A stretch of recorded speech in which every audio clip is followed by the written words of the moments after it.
a nivel nacional, y a su derecha don José María Yanguas, nuestro obispo de Cuenca, doña María Jesús Bonilla, que es nuestra alcaldesa de Tarancón, Nazaret, miembro de la Delegación de Pastoral Juvenil de la Diócesis de Cuenca, y un servidor, cura de Andar por Casa, aquí en Tarancón, en la parroquia de San Víctor y Santa Corona.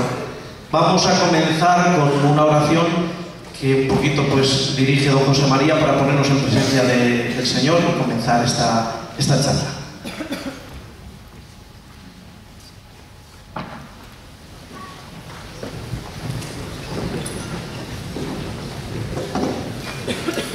Muy bien, pues desde nada, bienvenidos a todos a este encuentro de jóvenes creyentes, de jóvenes con fe, que queremos que aumente y que crezca.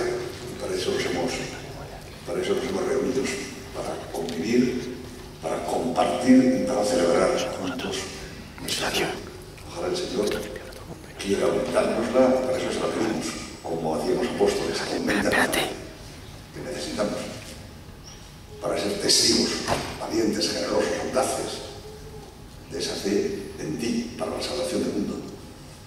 Y antes ya, que me voy a tener ocasión, probablemente agradezco entrañablemente a don José Ignacio que haya querido venir y estar con nosotros y dirigirnos la palabra. Es bien conocido de todos, por varias razones.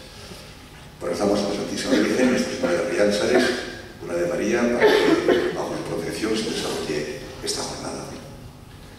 Dios te salve María, llena de gracia, el Señor es contigo, bendita tú eres entre todas las mujeres, y bendito es el fruto de tu vientre Jesús.